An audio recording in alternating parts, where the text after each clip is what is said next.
सभी प्रजाजनों को दक्षिणा मिली, ब्राह्मण को दक्षिणा मिली। अगला क्रम आता है अब विवाह का। दौर पूजन के बाद सब जनवास में गए। इधर विवाह की विधि प्रारंभ हो उसके पहले होता है कि चलो कुछ बारातियों को भोजन करा दिया जाए, बाराती भोजन कर ले, उसके बाद में तब विवाह बैठेगा आराम से, क्योंकि विवाह में तो रात बीत जाएगा, पूरा मंत्रोच्चारण होगा, वैदिक रीति से विवाह होगा। तो पहले जो आए हैं बाराती भोजन कर ले, तत्पश्चात में विवाह प्रारंभ होगा। तब इधर हिमवान ने विचार किया कि ऐसा करते हैं ना, सब जब बाराती खाएंगे भोजन करेंगे तो देखा जाएगा, सबसे कुछ पहले बालक आते हैं तो छोटे मोटे 2-4 बालक हो, उनको पहले खिला दे कि बच्चे जल्दी नींद आ जाती, सो जाते हैं, तो पहले उनको बुला के भोजन करा दिया जाए, फिर बड़े जनों को जितने बाराती हैं सबको इकट्ठा भोजन कराए। आदेश दे दिया हिमवान ने कि जाओ, अपने ग्रामवासियों को, अपने मेहमानों को आदेश दिया कि जाओ बरातियों में से जो बालक हो, बच्चे हो, उनको लेके आओ और भोजन करा दो, फिर बड़ों को भोजन कराएगा, फिर विवाह होना प्रारंभ हो जाएगा। इधर से 2-4 जन गए और बोले भैया आपके बाराती में जितने बच्चे हो वो बच्चे चल के भोजन कर ले, उसके बाद बड़े बाराती भोजन करेंगे। तब तक 2 बच्चे दिख गए, 2 बच्चे दिख गए। बोले ज्यादा बच्चे तो हमारे बाराती में नहीं है, हम 2 ही बच्चे हैं। तो बोले जितने हो, तो बोले जितने हैं तो 2 ही है, तो क्या करें। बोले ज्यादा बच्चे नहीं है, बोले 2 ही बच्चे हैं। बोले 2 हो तो 2, चलो कोई बात नहीं। लेके गए, हिमवान ने कहा इनको भोजन परोसा जाए, चलो भोजन कराओ। विधिचंद को बोले भोजन कराओ 2 जने को, बच्चे हैं, फिर जो बाराती होंगे भोजन कराया जाएगा। तो 2 बाराती गए भोजन करने के लिए, उनके लिए आसन बिछा दिया गया, बैठा दिया गया, आसन लगा दिया गया, बैठ गए। भोजन के प्राप्त हो उसके लिए थाल परोस दिया गया, थाल रख दिया गया। अब थाली में भोजन रखा जाए, ये हुआ कि भैया जाओ रसोई में से भोजन परोसने के लिए आओ, इन दोनों बालकों को खिलाओ। तब तक रसोई परोसने वाले जब आए तो समझ के आए थे, एक बाल्टी में सब्जी ले ले, पूरी ले लिए, कुछ खाने के जो व्यंजन है बने हुए थोड़ा थोड़ा लेके आए। 2 बालक कितना खाएंगे। अजब जब अब देख रहे हैं 2 बालक को मुखहीन विपुल मुख काहू, एक तो ऐसा है कि जिसके पास मुंह ही नहीं है, बिना मुंह का खाने बैठा, खाएगा कैसे। और एक दिखा अनगिनत मुंह है, गिनती नहीं कि कितना मुंह है। अब ये 2 जो खिलाने वाले आए थे बड़े अचंभित हुए, अरे इसको खिलाए तो कैसे, मुंह नहीं तो खाएगा कैसे। और दूसरा खाएगा तो कौन से मुंह से खाएगा, इतना जरा मुंह, कितना परोसे, कितना खिलाए। परोस दिया गया। बोले ठीक है, आज्ञा है राजा का, खिलाना है, 2 बालकों को खिलाना है तो परोस देते हैं। परोस दिए, और जैसे इधर परोस के जाते उधर पत्तल पे पड़ा रही, चट गायब हो गए। पत्तल पे पड़ा रही कि सब चट कर गए, साफ हो जा। बिना मुख वाला कहां खा गया पता नहीं चला, इधर मुख वाला खा गया पता नहीं चला, बड़ी अचंभित। राजा बोले भैया अगर बच्चे खा चुके हो तो बड़ों को बुलाओ खिलाने के लिए, बैठाओ। सेवा कर्मियों ने कहा राजन जब बच्चे खा के खाली हो तो बच्चों का पहले पेट तो भर जाए। अब बोले ऐसे इतने समय के बच्चे खा रहे हैं, बैठे हुए हैं, आप लोग खिला नहीं पा रहे 2 बच्चों को, क्या धीमे धीमे गति में खा रहे हैं क्या। अब बोले नहीं धीमे गति में नहीं खाए, बड़ी जोर की गति में खा रहे हैं। जो बचा है घर में रसोइये में सब चौपट हो गया, सब खा गए, कुछ बचा ही नहीं। और मांग रहे और कुछ लाओ तो। आप तो कहते 2 को खिलाना, ये तो सब बारातियों का भोजन खा गए, सब चट कर गए। बोले ऐसा कैसे हो सकता, अरे मैंने तो इतना ज्यादा बनवाया था कि कभी ना।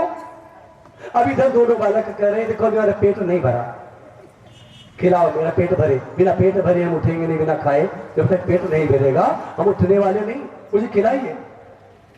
क्या तुम्हारे लोग के राजघराने में ऐसा ही होता? कोई बाराती बैठा बेचारा खाने के लिए आधा पेट खिला के उठाते हैं क्या तुम्हारे यहाँ ऐसा होता?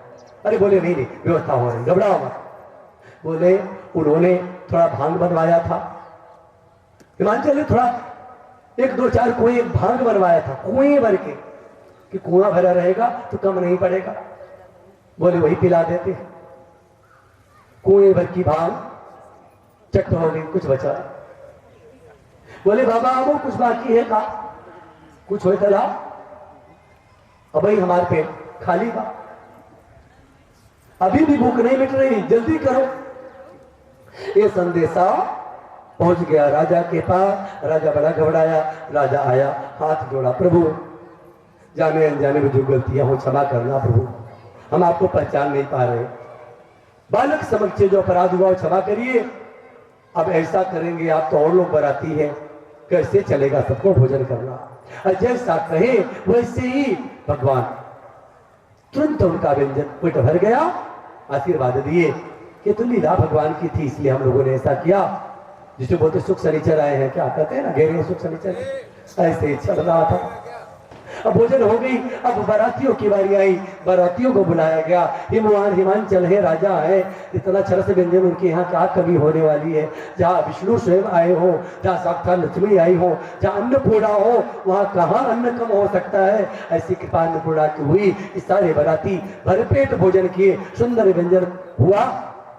अब उसके बाद में तैयारी होती है विवाह की। विवाह रीति रिवाज से ब्रह्म विवाह प्रारंभ होता है। वर बुलाया जाता है, वर को मंडप में बैठाया जाता है, अगवानी की जाती है, उसका परिचय किया गया मूसर से भी परिचय करते हैं। मुसराल दुल्हे सपूरन हो, बोलते हैं ना, कुछ माताएं बोलती है, वो तो सुंदर। लोढ़ा से परिचय हुआ, लोढ़वाला दुल्हे सपूरन हो, कल साल दुल्हे सपूरन हो, मतलब सबका परिचय किया जा रहा। चतुर्मुखा दीपक आया, उससे भी परिचय हुआ, पाद प्रचालन हुआ, पीढ़ा दिया गया, पीढ़ा पे बैठाया गया, भगवान बैठे और विवाह की रीति प्रारंभ। सारी विवाह की रीति प्रारंभ हो रही है। क्या साधु ततो विस्तर पादिष्टर अर्घाचमे उत्सिज्य पीड़ानवत कर्म कौतुक द्वारे आनीय कन्या वसनम वराय ददाति दारा दाता वर वस्त्रदानम परस्परम दात्रिक गति मंदरम संकल्प कन्या वर्णम च होमा लाजाहुतिर्ग्राम बच सुमंगली परिवर्तिवामे ग्रथनम विधत्ते शिष्टाहुति स्यादभिषेकदानम कित्वाभ्र कौतुकम मंदिरम व्रजेत। पूरे विवाह की रीति जितना होता है सब हुआ। जब सब हुआ, कन्यादान हुआ, सिंदूरदान हुआ, उसके बाद में ग्रंथि बंधन हुआ, कन्या के माता पिता ने कन्यादान किया। इधर वर और वधू का दोनों का गठबंधन होता है। कोहबर में जाते हैं, कोहबर की जो लीला होती है वो हुई। उसके बाद अब बारात की विदाई की बारी आती है। बारात की विदाई जब बारी आती है, सबको यथास योग्य जो जैसे थे सबको दान दिया गया, तरह तरह के दान दिए गए। हंसी व्यंग्य में बहुत सारी कथाएं हैं, लेकिन कथा लंबी हो जाएगी क्योंकि अभी शिव जी की कथा चल रही है, अभी तो सारी कथाएं बाकी हैं।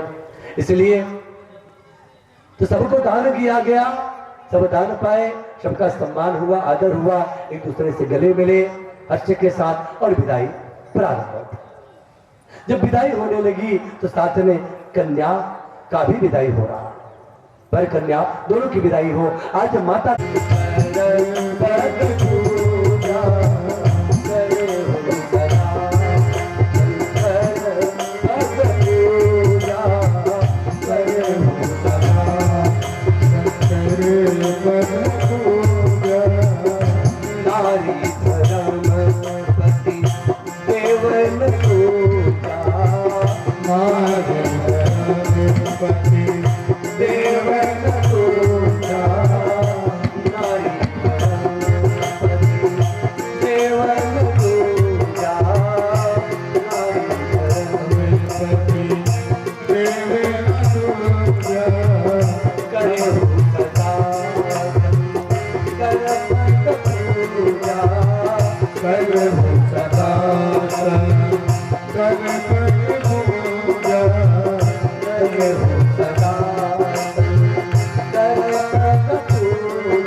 करहु सदा शंकर पद पूजा, नारी धर्म पति देव न दूजा।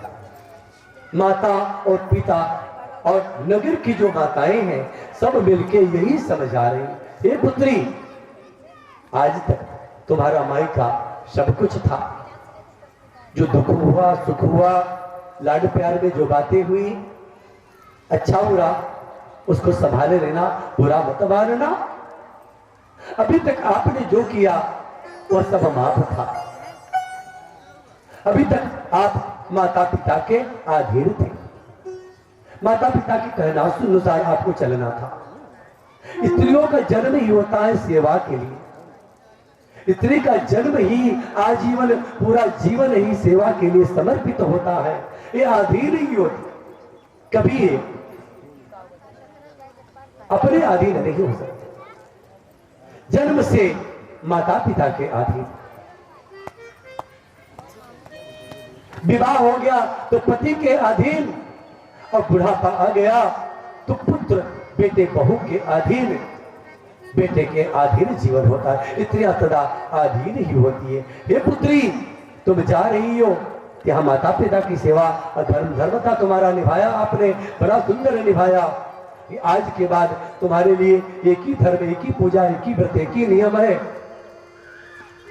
शिव ही तुम्हारे देवता है, इनके अलावा तुम्हारे लिए कोई देवता नहीं है। शिव की सदा सर्वदा सेवा करना, और ऐसा करना पुत्री कि बिना कहे पति रुख देखी, अपने पति के रुख को देख के पहचान जाना, बिना बोले पहचान जाना क्या कहना चाहते हैं, क्या सेवा करना चाहते हैं, क्या इच्छाएं उनकी, उनके मति की गति को समझ लेना पुत्री। कभी पति का अपमान मत करना।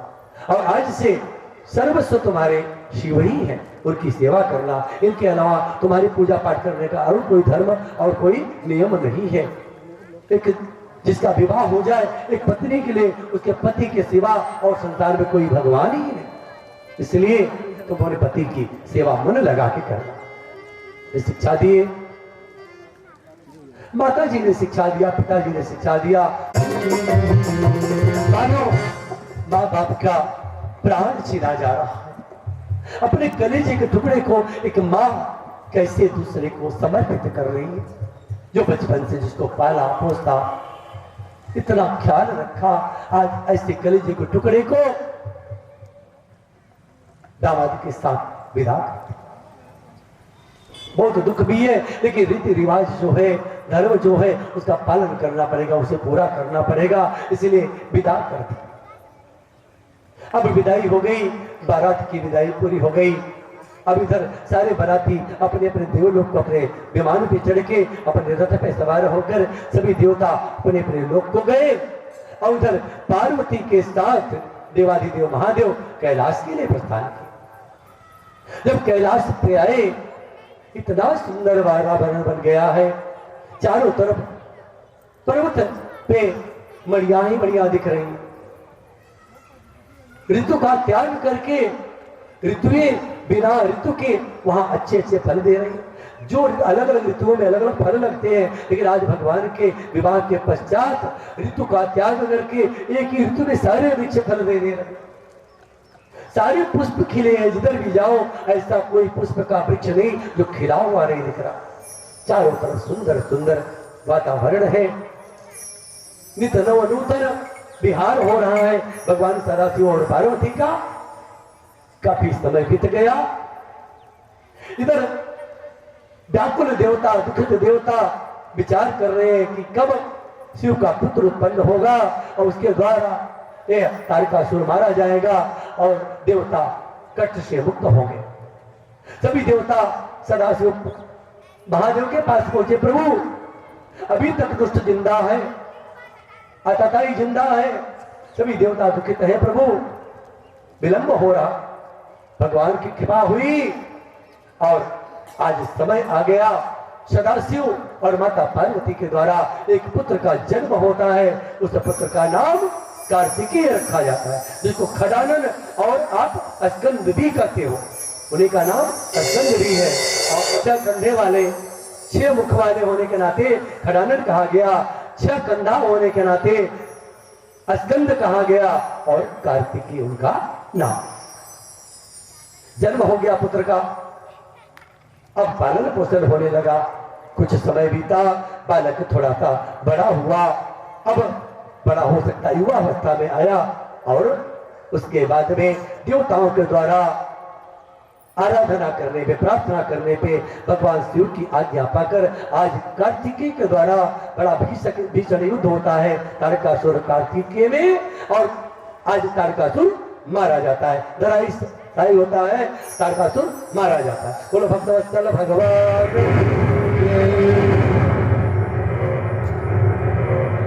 पार्वती जी का पुत्र कार्तिकेय ने आज तारकासुर का वध किया, देवता सुखी हो गए, दैत्य पराजित हुए। आगे आनंद ही आनंद चलने लगा। अब कुछ समय जब बीता तो देवी पार्वती ने प्रश्न किया भगवान से, प्रभु हमें भगवान की कथा सुनने की इच्छा जगे। जो कथा आप बार बार सुनते हैं और जगत को सुनाते हैं, उस अमर कथा को सुनने की बार बार इच्छा जग रही है। प्रभु हमें कथा सुनाए। और एक बात कथा सुनने से पहले मैं पूछना चाहती हूं आपसे कि प्रभु आप कहते हैं भगवान अवतार धारण करते हैं, तो जब अवतार धारण करते हैं तो अवतार धारण करने के कारण क्या होते हैं? भगवान अनायास ही अपने अवतार धारण कर लेते हैं या कुछ कारण भी होता है? और कैसा कारण होता है, क्या क्या कारण होता है जिसके कारण भगवान अवतार धारण करते हैं? तब भगवान सदाशिव आशुतोष से लिखा, सुनो देवी, जब जब होई धर्म कहानी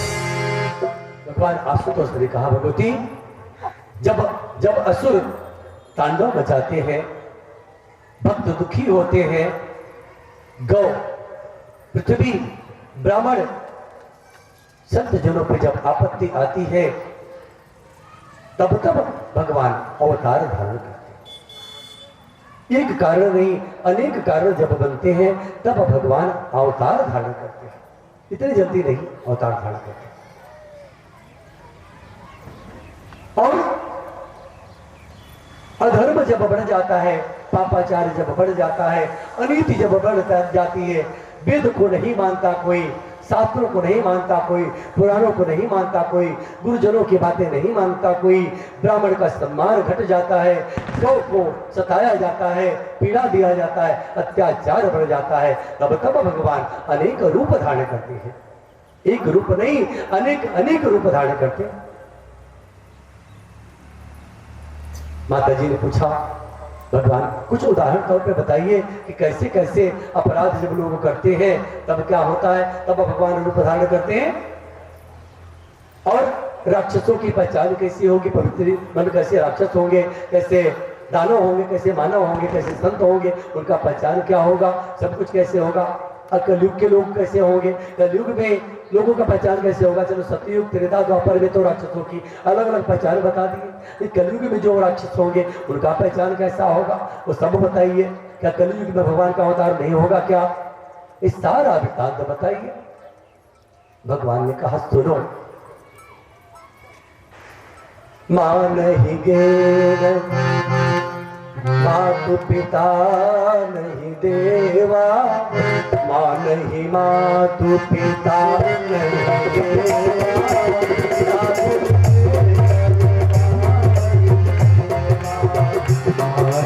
मातु पिता नहीं देवा, साधु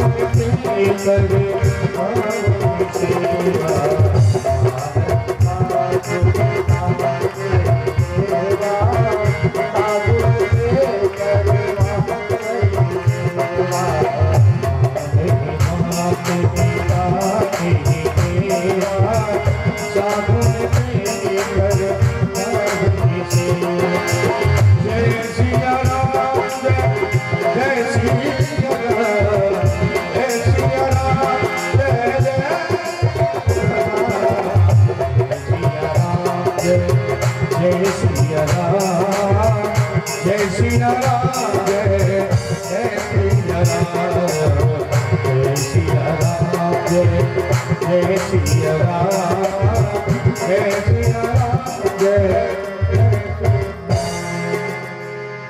प्रभु बोले सुनो देवी, जब आचरण में आ जाए पुत्र माता पिता का सम्मान नहीं करे, आदर नहीं करे, माता पिता की सेवा नहीं करे, जब उसके आचरण में अपवित्रता आ जाए, देवताओं को पूजे ना, देवताओं को सम्मान न दे, पवित्र ग्रंथों का सम्मान न दे, और तरह तरह के कष्ट दे माता पिता को, शोक, उस समय भगवान को बड़ी ग्लानि होती है, बड़ा दुख होता है।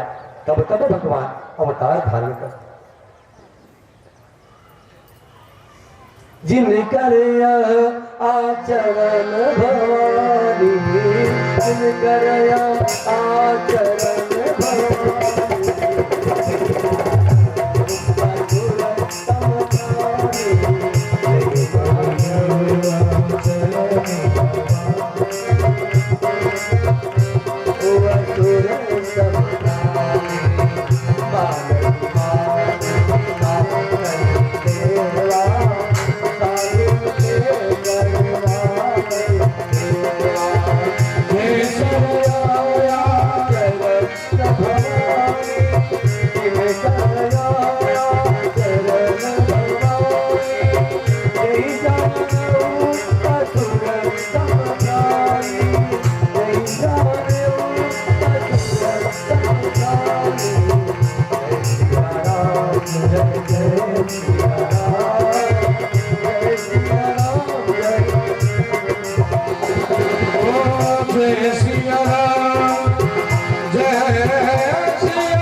सारे प्रसंग सुनाइए, कथा सुनने की बड़ी इच्छा है। अनेक अनेक जन्म में जो कथा हमें सुनाते आए हैं, हमें इस पार्वती के तन में भी सुनाइए प्रभु, बड़ी लालसा है कथा श्रवण करने की। और साथ ही साथ एक कथा श्रवण करने से क्या क्या लाभ होता है और किसने किसने क्या क्या लाभ पाया, सारा वृतांत बताइए प्रभु। बड़ी इच्छा जग रही है आपसे कथा श्रवण करने के लिए। भगवान ने कहा सुनो देवी, धन्य धन्य गिरिराज कुमारी, तुम समान नहीं राज कुमारी, तुम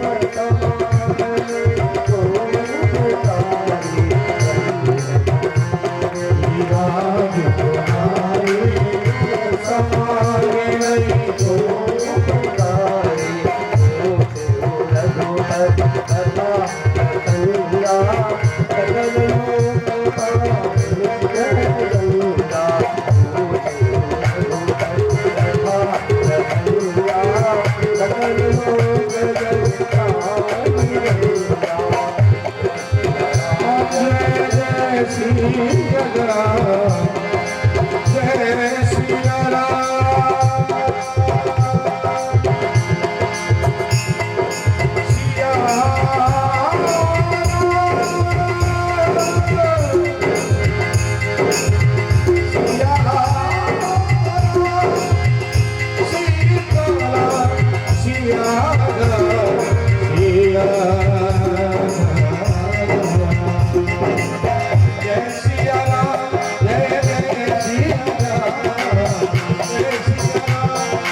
भगवान ने कहा सुनो देवी, बहुत आनंद देने वाली कथा है, मन को आनंद देती है, आत्मा को आनंद देती है, सभी दुख हर लेती है, सभी संशय को हरने वाली कथा।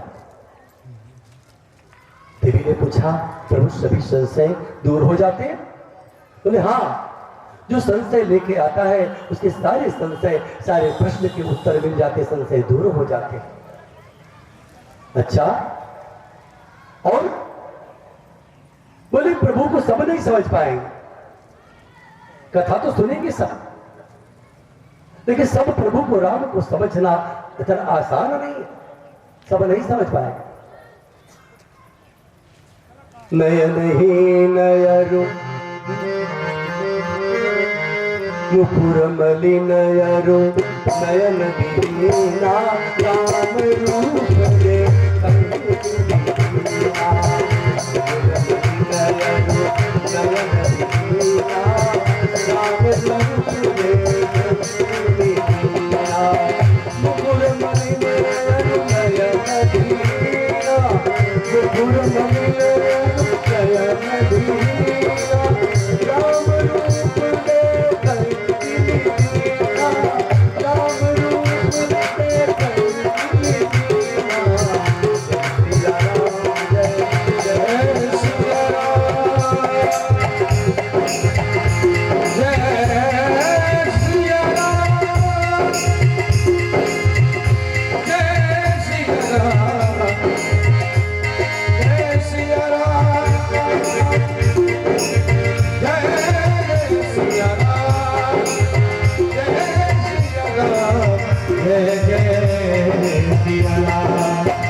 प्रभु कहने लगे सुनो देवी पार्वती,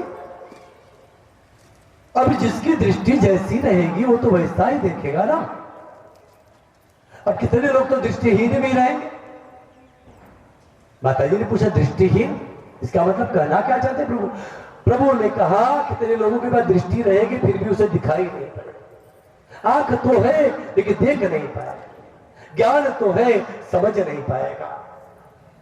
जैसे कि अब वो व्यक्ति कैसे समझ पाए, चेहरा को पहचान कैसे पाए, किसी के विषय को समझ कैसे पाए। जैसे कि मान लीजिए कि कोई अपने चेहरे को देखना चाहता हो आईने में, कोई अपने चेहरे को आईने में देखना चाहता हो लेकिन आईने पे खूब धूल बैठी हो, मिट्टी बैठी हो, पूरा गंदा हो आईना, तो दिखेगा क्या चेहरा? आईने को जब साफ करोगे तब तो चेहरा दिखेगा।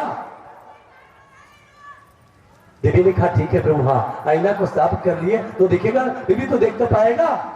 बोले प्रभु ठीक है, जो जिसके दृष्टि होगी, जिसके पास आंखें होंगी, तो आईना को साफ कर लेगा तो देख लेगा अपना चेहरा। लेकिन कुछ ऐसे अंधे होंगे कि मुकुर मलिन और नयन भी हीना। एक तो कांच भी, आईना भी मैला है, ऊपर से भी अंधा है, तो कांच रहने से, आईना रहने से या न रहने से उसका क्या प्रयोजन? वो इतना दीन है, दरिद्र है, दुखियारा है कि भगवान उसके पास भी हो तो पहचान नहीं पाएगा, जान नहीं पाएगा, तो कैसे दर्शन कर पाएगा? उनकी लीला को क्या जान पाएगा? और कथा तो श्रवण करने सब आएंगे, लेकिन मान लो जैसे सर्प है, श्रवण अंध है, सर्प सुनता नहीं। लोग बोलते सर्प सुनता है ना, सर्प सुनता नहीं और देखता भी नहीं, देखता भी नहीं, न देखता है न सुन पाता, और दोनों प्रकार से नहीं करता। तो क्या करते लोग? ऐसे को कथा सुनाए जो सर्प की भांति हो और वो गुफा में हो, किसी भील में दुबका हो। एक तो सुन नहीं पाता, देख नहीं पाता, दूसरी बात कि वो किसी गुफा में, बिल में छुपा हुआ। ऐसे लोगों के पास कहने ना कहने से क्या मतलब? कथा तो उन्हें सुनाना चाहिए, समझाना चाहिए जो सुनने वाला हो, समझने वाला। बोले प्रभु समझने वाला, सुनने वाला हो तो कैसे होगा, और संशय कैसे दूर होगा, क्या होगा? राम कथा सुनने से क्या क्या लाभ होगा? बोले राम कथा सुंदर करतारी,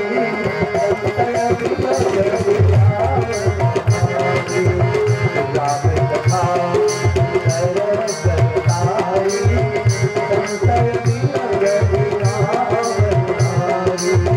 जय सिया राम, जय सिया राम,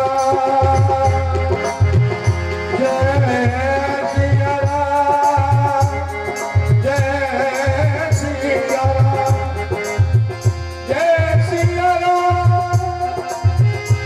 जय सिया राम, जय सिया राम, जय सिया राम, जय जय सिया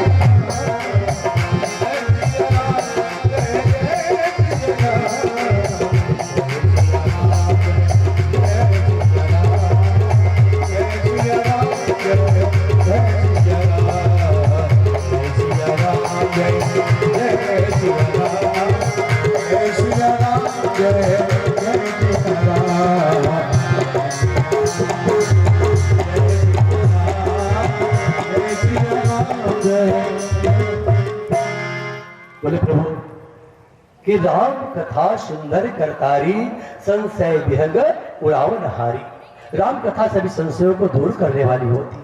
राम की जो चरित्र है सभी संशय को मिटा देती है। बोले किस प्रकार से? बोले जैसे कि वृक्षों पे शस्त्रों अनगिनत पक्षी झुंड बना के बैठे हो, लेकिन एक थोड़ी सी ताली बजा दीजिए, अगर ताली बज गई तो वृक्षों से पक्षी उड़ के चले जाओ। ताली बजाने मात्र से वृक्षों पे बैठे पक्षी उड़ जाते हैं, ऐसे ताली बजाने मात्र से जैसे पक्षी उड़ जाते हैं, ऐसे राम कथा श्रवण करने मात्र से सारे संशय भ्रम दूर हो जाते हैं। भगवान की इतनी बड़ी कृपा, अनंत अनंत कृपा जब होती है भगवान की, तब जाके यह कथा प्राप्त होती है। भगवान अनंत है, अनंत नाम है, अनंत काम है, अनंत गुण है, अनेकों अनंतों रूपों को धारण करने वाले भगवान के कितने रूपों को, कितने अवतारों की कथा मैं क्या बता पाऊं, मेरी बस की बात नहीं। शारदा शेष सब हार जाते हैं भगवान की कथा कहने में, मैं क्या सुना पाऊं, लेकिन कुछ मैं जरूर बताने की कोशिश करूंगा अगर आपकी इच्छा है तो। क्योंकि प्रेम सहित आप भाव से जब कथा श्रवण करेंगी तो। बोले प्रभु एक बार गलती हुई, भाव बिगड़ा तो क्या क्या घटना घट गई, अब इस जन्म में ये गलती नहीं होने पाएगी। प्रभु मेरी लालसा कथा श्रवण करने पे बढ़ रही है, आप मुझे रामचरितमानस के उस सुंदर प्रसंगों को सुनाइए। भगवान अगर राम भगवान थे तो सीता जी की खोज में ऐसे मनुष्य के चरित्र क्यों कर रहे थे? और जो भगवान थे वही राम वन वन विचरण कर रहे थे। और राम को वन जाने की आवश्यकता कैसे हुई? और फिर राम का जन्म कब हुआ, कौन से तिथि में, नक्षत्र में, मुहूर्त में हुआ, कौन से दिन को हुआ, कहाँ हुआ, किसके वहां हुआ, और पहले के तप किसने किए, किस कारण से हुआ राम का जन्म, और कहाँ पढ़े, कहाँ लिखे, कहाँ ज्ञान अर्जन किया, कहाँ गुरु दीक्षा लिया राम जी ने, कहाँ विवाह हुआ, कैसे वन को गए, किस कारण से, और वन में जाके सीता का हरण कैसे हुआ, हरण करने पर राक्षसों का वध कैसे हुआ, और रावण कैसे मारा गया, साथ ही साथ भगवान रावण पे विजय प्राप्त करके अयोध्या आए, राज तिलक हुआ, राज्य कैसे किए, इस सारा वृत्तांत मुझे विधि पूर्वक बताइए। ऐसा पार्वती जी ने भगवान से प्रश्न किया, आग्रह किया कि मुझे कथा राम की चित्र सुना।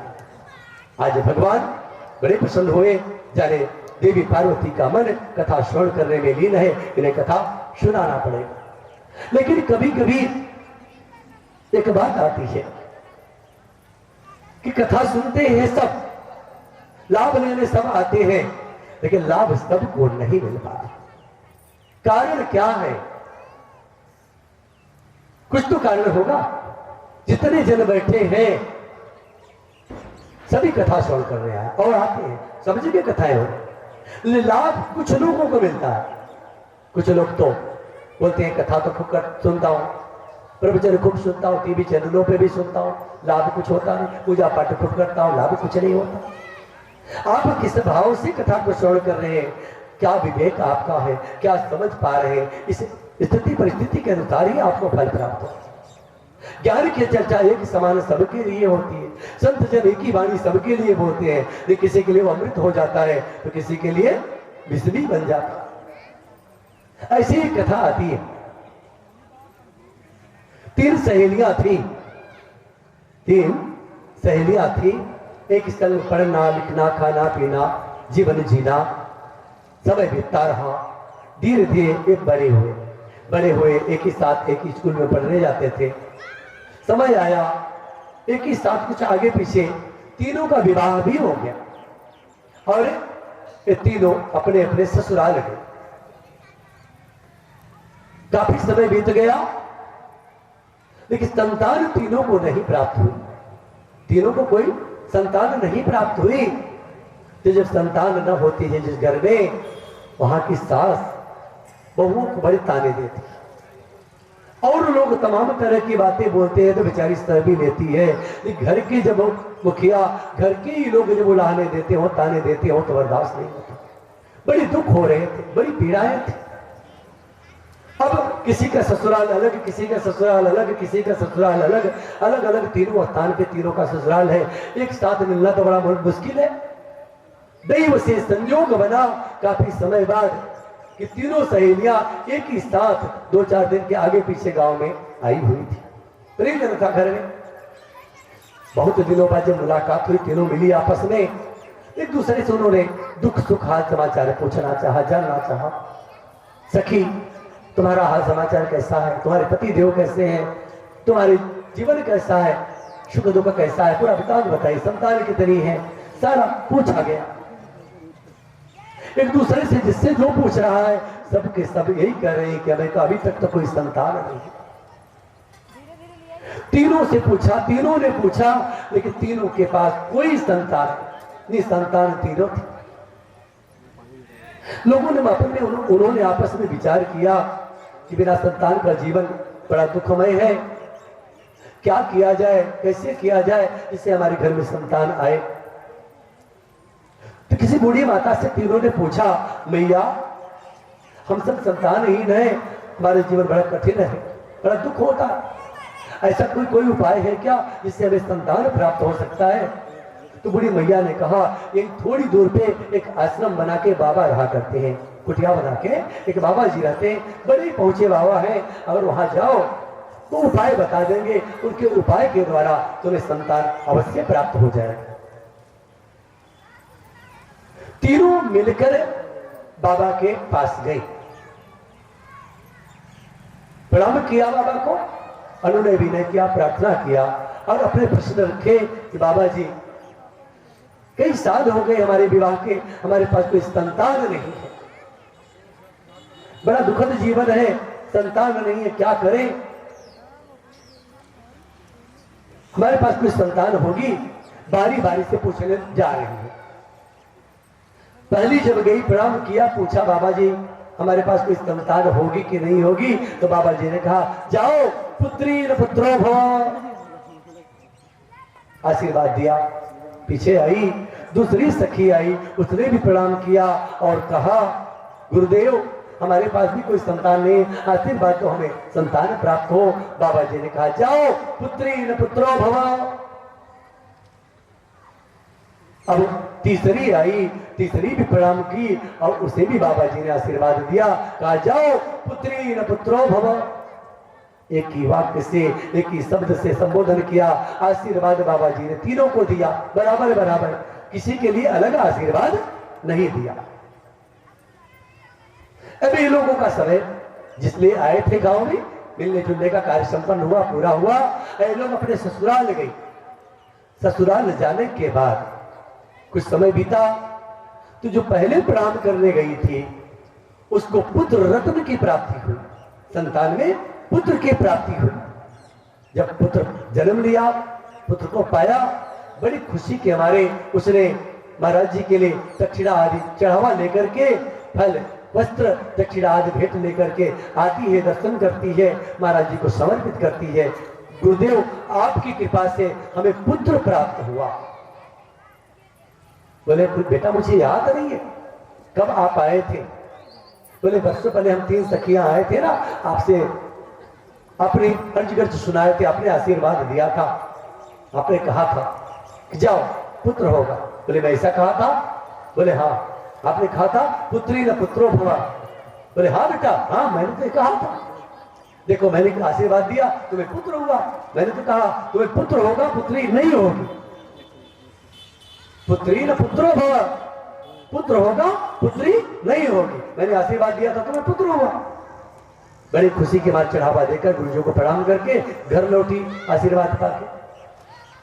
कुछ दिन और बीता तो जो दूसरी सहेली थी वो बेचारी के पास में भी संतान हुई।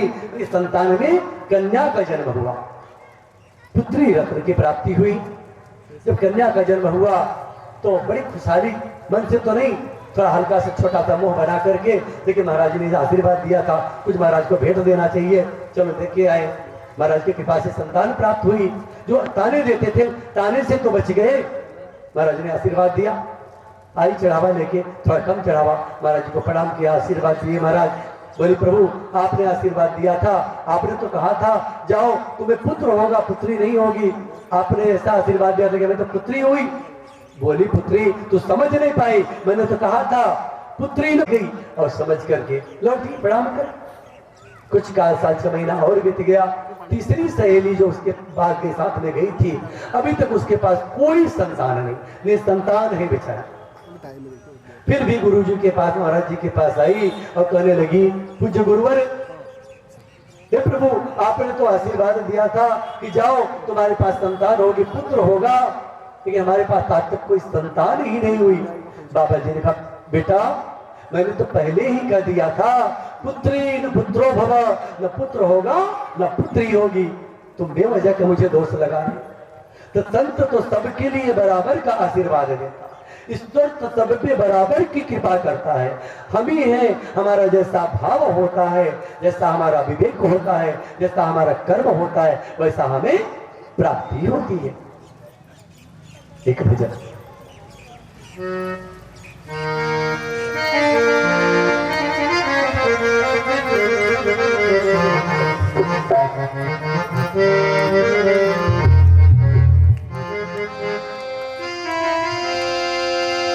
देखिए एक सूचना है, आप जितने भी भक्त यहाँ पर पधारे हैं, भगवान की कृपा आप सबके ऊपर बनी रहे।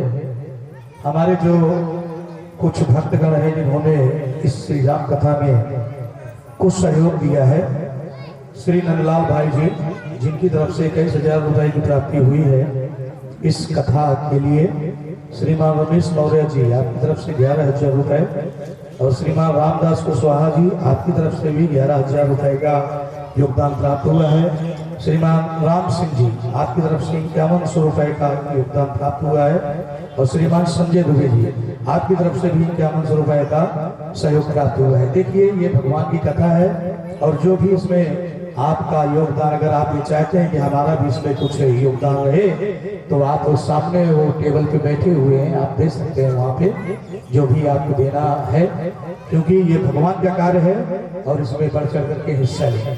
आइए एक भजन सुनाता हूँ आप लोगों को, उसके बाद फिर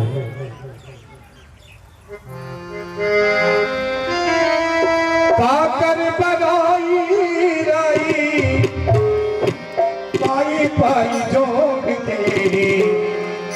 बहुत पुराना भजन है, आज दिमाग में चल रहा था। काकर बगाई राई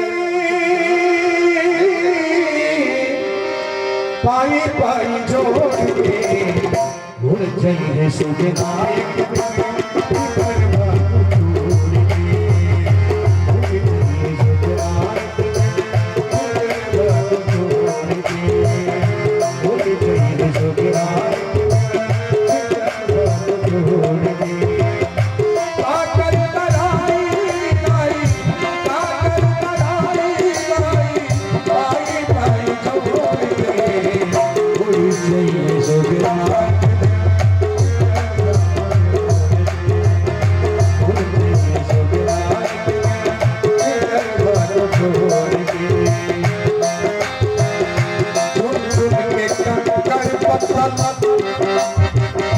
महल बनौला रंगी रंगीला खूब तू सजौला रंगी रंगीला खूब तू सजौला।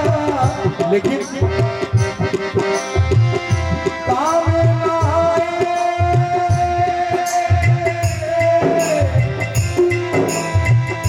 काम ना आए तो लाखों उड़ जाइए जोगराय छोड़ के। उड़ जाइए जोगराय छोड़ के। काजल बढ़ाई लाई, काजल बढ़ाई लाई पाई पाई जोड़ के। उड़ जाइए जोगराय छोड़ के।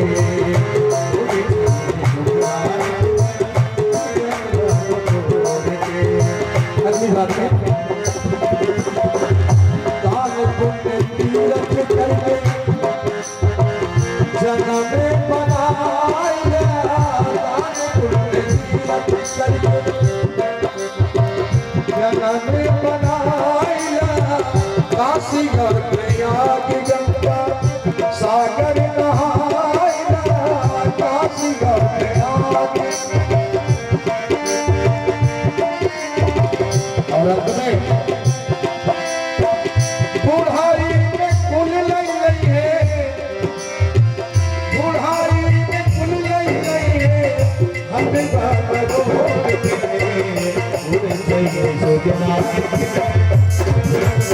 छोड़ के। उड़ जाइए जोगनाथ छोड़ के। काकर बढ़ाई लाई, काकर बढ़ाई लाई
कथा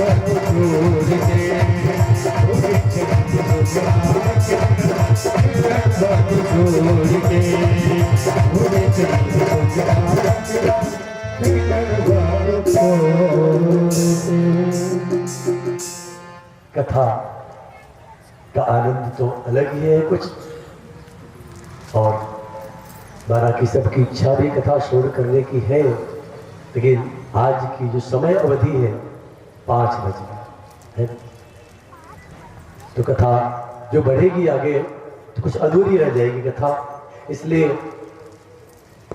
विचार करते ही कथा को आज यहाँ विराम दें। कल भगवान का जन्म उत्सव मनाया जाएगा, यहाँ पे झांकी भी रहेगी और राम जन्म मनाया जाएगा। सो आप लोग कोशिश करें कि ज़्यादा से ज़्यादा संख्या में आए। आज त्योहार का माहौल था, छठ पूजा भी थी, सब व्यस्त हैं, फिर भी आप सब अनगिनत संख्या में आए हो, अनंत अनंत संख्या में आए हो, बहुत खुशी की बात है, बड़ा आनंद आ रहा है। ऐसे ही आप लोग ज़्यादा से ज़्यादा संख्या में आए और कथा को आनंद लें। कल जब भगवान का यहाँ अवतरण होगा तो कहते हैं ना, यही दिन राम जन्म श्रुति गाँव ही, तीर्थ सकल तहां चले आओ। जिस दिन भगवान का जन्मोत्सव मनाया जाता है, उत्सव मनाया जाता है, सारे तीर्थ वहां चल के आते। कल ऐसा सौभाग्य यहाँ का रहेगा कि जो कथा रहेगी सारे तीर्थ यहाँ चल के आएंगे। आपको मिले ना मिले, आप दर्शन कर पाए न कर पाए, लेकिन जितने तीर्थ हैं सारे तीर्थराज प्रयाग आदि सभी तीर्थ यहाँ चल के आएंगे। सभी को तीर्थों का जिसको लाभ लेना हो, आनंद लेना हो, जब ज़्यादा से ज़्यादा संख्या में आए। चलो आज आरती की वेला आरती हो जाए और कल समय से आए। देखो मैं अपने नियत समय से 2 बजे में कथा आप लोगों को सुनाने के लिए आ ही जाता हूँ, तो कोशिश करें कि आपसे थोड़ा पहले आने की कोशिश करें, जिससे मेरा भी मन बढ़े और मैं ज़्यादा से ज़्यादा देर तक कथा सुना सकूँ। सो कोशिश करें कि 1:30 से पौने 2 तक आने की कोशिश करें, पहुँचे चले, ठीक है। अभी भी भजन आरती करेंगे।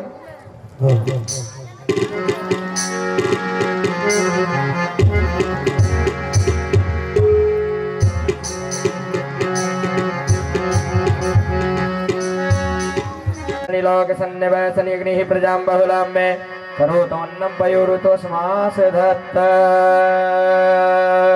ओम जय जगदीश हरे स्वामी, जय जगदीश हरे, संकट नाश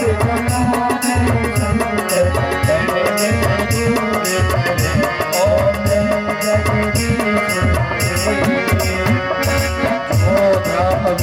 कल पावे दुख दिन से मन का, स्वामी दुख दिन से मन का, दुख संपत्ति घर आवे, श्याम सुंदर घर आवे, कष्ट मिटे जग का।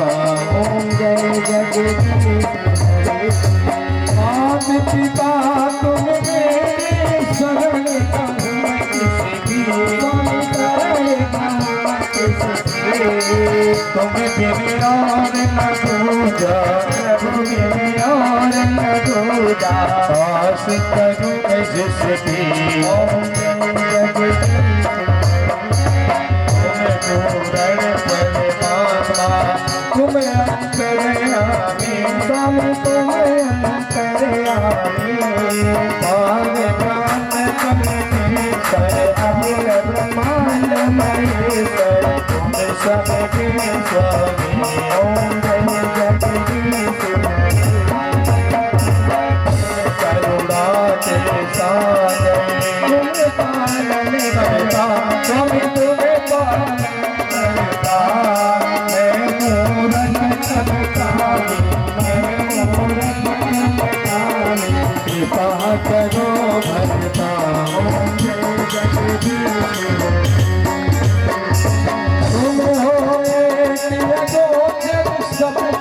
प्राणपति, सबके प्राणपति, किस दिन किस दिन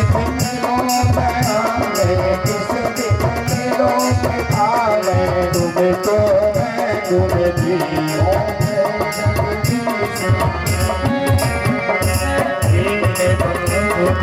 हरता तुम ठाकुर तेरे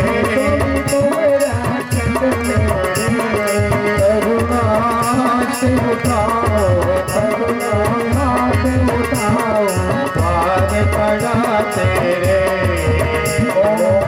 जगदीश विषय पिता बचाओ पाप हरो देवा हम करो देवा करुणा से उठाओ करुणा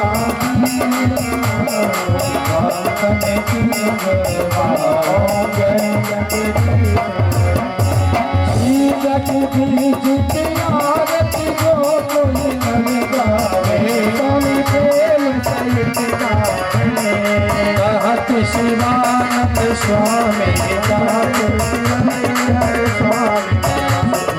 स्वामी पावे हो गए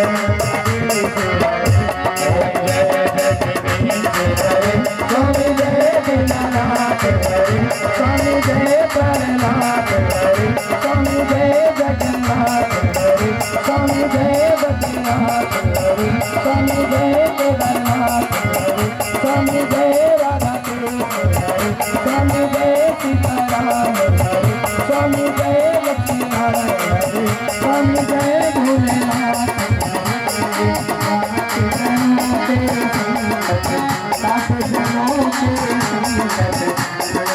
दूर करी ओम जय जगदीश कर्पूरी गौरम करुणावतारम संसारी सारम कर्पूरी गौरम करुणावतारम सारे सारम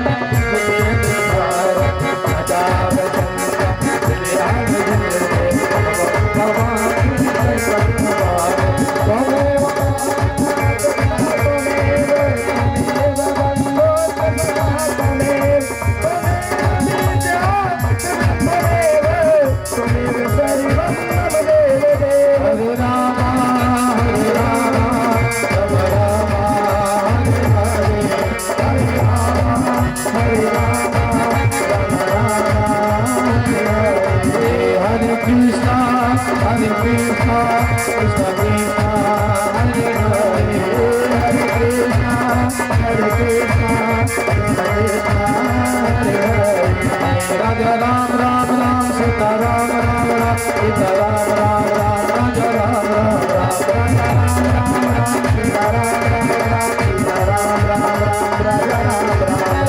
Ram Ram Ram Sita Ram Ram Ram Sita Ram Ram Ram Raja Ram Ram Ram Raja Ram Ram Ram Sita Ram Ram